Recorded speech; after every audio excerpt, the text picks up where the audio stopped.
السلام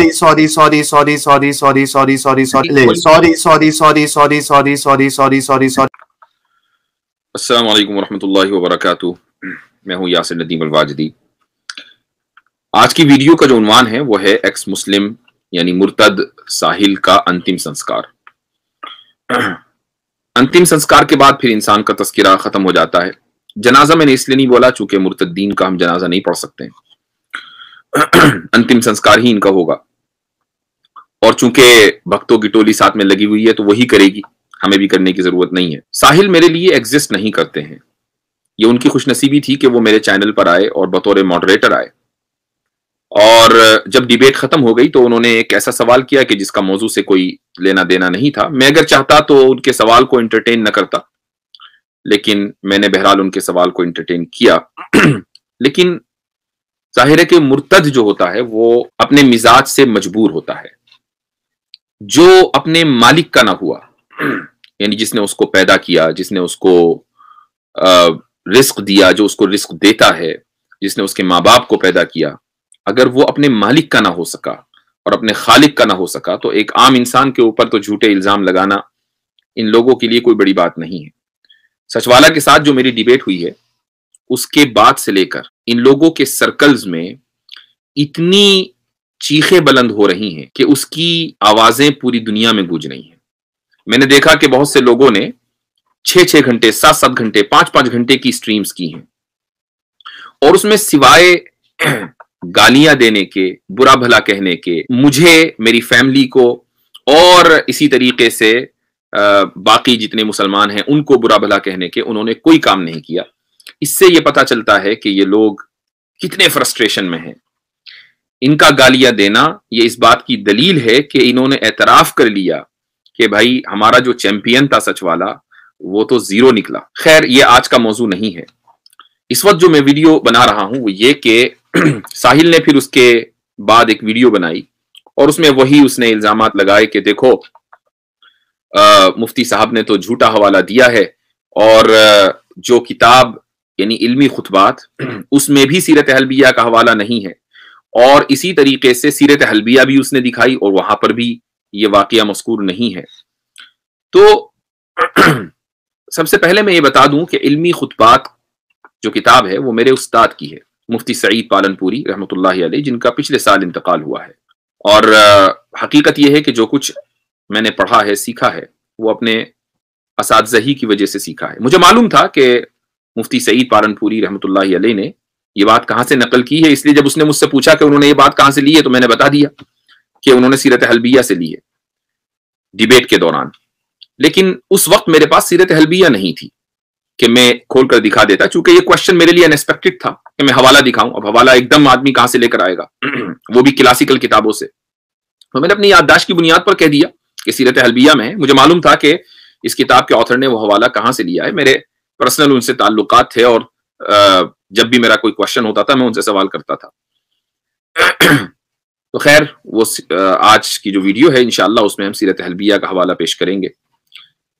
یہ حوالہ, یہ عبارت وہاں ملے گی جہاں ساحل کے جو ٹیچر مینٹور ہیں سچ والا یا جتنے بھی لوگ ہیں پوری ٹیم کے, ان کا وہم و گمان بھی نہیں ہے کہ یہ عبارت وہاں ہوگی. ظاہر ہے کہ ان لوگوں کو اتنا سینس نہیں ہے کہ کلاسیکل کتابیں کیسے پڑھنی چاہیے. تو انہوں نے دیکھا کہ حضرت عائشہ کی شادی اور ان کے نکاح کا تذکرہ سیرت حلبیہ میں یہاں پر ہے, لہٰذا وہاں انہوں نے دیکھا کہ بھئی یہاں تو یہ بات نہیں لکھی ہوئی کہ حضرت ابوبکر صدیق رضی اللہ عنہ نے حضرت عائشہ کا رشتہ نبی کریم صلی اللہ علیہ وسلم کو دیا تھا. لہٰذا اس کا مطلب یہ ہے کہ سیرت حلبیہ میں یہ موجود نہیں ہے.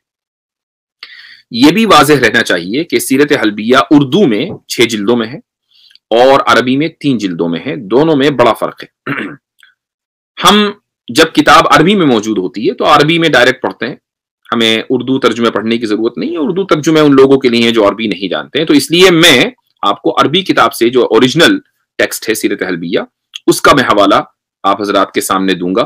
تو اب 2 حوالے ہو گئے. ایک تو وہ کتاب کے جہاں سے میں نے خود لیا تھا, اپنے استاد کی کتاب مفتی سعید پالنپوری کی, وہ تو میں نے پڑھ کر ڈیبیٹ کے دوران ہی سنا دی, اور مجھے چونکہ یہ معلوم ہے کہ میرے استاد نے وہ کہاں سے لیا ہے, لہٰذا اب جہاں سے انہوں نے لیا ہے سیرت حلبیہ تو میں وہ بھی آپ کو پڑھ کر سنا رہا ہوں.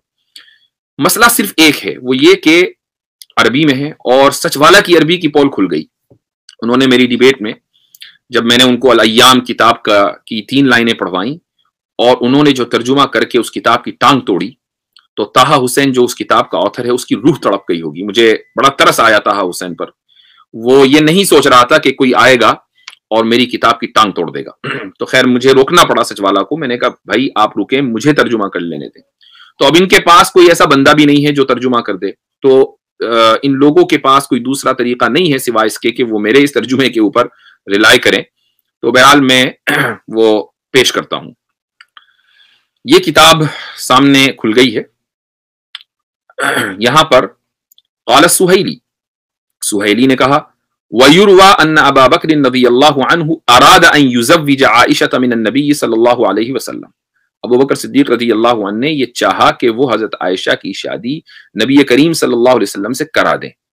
وَكَانَ مُتَرَدِّدًا بِسَبَبِ الْمُوَاخَاةِ بَيْنَهُمَا, وہ اپنے اور رسول اللہ صلی اللہ علیہ وسلم کے درمیان جو ایک مواخات کا رشتہ تھا, یعنی بھائی ہونے کا رشتہ تھا, دینی بھائی, اس کی وجہ سے وہ ہیزیٹنٹ تھے کہ شادی ہو بھی سکتی ہے یا نہیں ہو سکتی ہے.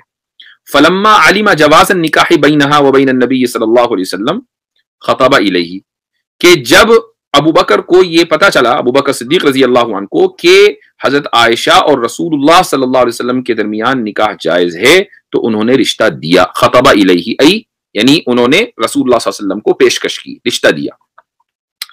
یہ عبارت علامہ حلبی کی ہے. میں یہ دکھا بھی دیتا ہوں آپ کو. ہم پیچھے چلتے ہیں اور اس طریقے سے میں آپ کو پہلے صفحے پر لے جاتا ہوں. یہ ہے کتاب السیرۃ الحلبیہ. یاد رہے کہ اس کا جو آفیشل نیم ہے وہ ہے انسان العیون فی سیرت الامین المأمون. اس کے مؤلف ہیں علی ابن ابراہیم احمد الحلبی. اس پر جو تحقیق وغیرہ کی ہے احمد الرحیل, اور یہ کتاب چھپی ہے شرکت دار الارقم بیروت سے. یہاں پر یہ لکھا ہوا ہے سیرت الحلبیہ, مؤلف علی ابن ابراہیم ابن احمد, اور ان کی وفات ہوئی ہے 1044 ہجری میں. ناشر دار الارقم ہے, اور تھرڈ یہ پرنٹ ہے 1434 ہجری کا. 3 والیومز, عدد الاجزاء ثلاثہ, یعنی 3 والیومز میں ہے. تو اس کے ہم صفحہ نمبر 635 تھا غالباً, وہاں چلے جاتے ہیں. 635 پر یہ آ گیا. یہاں پر یہ ہے صفحہ نمبر 635, اور یہ رہی وہ عبارت کہ جس سے ثابت ہوتا ہے کہ حضرت ابو بکر صدیق رضی اللہ عنہ نے بھی رشتے کا پیغام دیا تھا. تو میری طرف سے اب حوالہ تو اسی وقت آ گیا تھا, حوالے کا حوالہ بھی آ گیا, اور میرے خیال سے یہ وعدہ کیا تھا اس شخص نے کہ اگر میں حوالہ پیش کر دوں گا اوریجنل تو یہ دوبارہ معافی مانگ لے گا, اور اب کے 10 مرتبہ نہیں بلکہ 20 مرتبہ سوری کہے گا.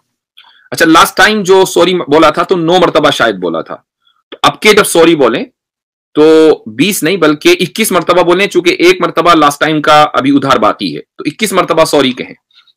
اب میں حوالہ دکھا چکا ہوں اور 2 حوالے آ گئے ہیں, لہٰذا اب پرسنل اٹیک کر کے آپ اپنی بینکرپسی کا ثبوت نہ دیں, اور تھوڑا سا وسعت ظرفی کا مظاہرہ کریں اور اعتراف کریں کہ آپ نے میرے اوپر جھوٹا الزام لگایا ہے. رہی بات آپ کی جو پوری ٹیم ہے, وہ میں جانتا ہوں کہ آبویسلی بات ہے کہ ان کا آئی کیو لیول بہت کم ہے, کم پڑھے لکھے لوگ ہیں, اور کم پڑھے لکھے لوگ جب دلیل کی دنیا میں آتے ہیں اور وہ دلیل سمجھ بھی نہیں پاتے ہیں تو فرسٹریشن میں پھر ان کے منہ سے گالیاں ہی نکلتی ہیں. اس سے ہماری صحت کے اوپر کوئی فرق نہیں پڑتا. ہمیں بہت اچھا لگتا ہے کہ جب آپ لوگ ہمیں گالیاں دیتے ہیں تو ہمارا تو خون بڑھتا ہے, اور ہم یہ سمجھتے ہیں کہ ہم اپنے مشن کے اندر کامیاب ہیں. رہی بات بیچارے سچوالا جی کی, مجھے ان سے ہمدردی ہے, ان کا ایک مینٹل ٹراما سے وہ گزرے ہیں. تو انشاءاللہ اس تعلق سے بھی ایک ویڈیو ہم بنائیں گے, سچوالا کے اصول کے تعلق سے.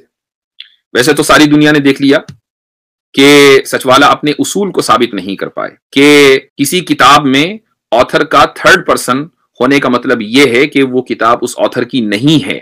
یہ اصول سچوالا ثابت نہیں کر پائے کہیں سے. اب جو بھکت حضرات سچوالا کی اس شکست کے اوپر بڑے پریشان ہیں, ان کو میں ایک پیغام دینا چاہتا ہوں آنے والی ویڈیو کے تعلق سے. سچوالا کے اگر اس اصول کو مان لیا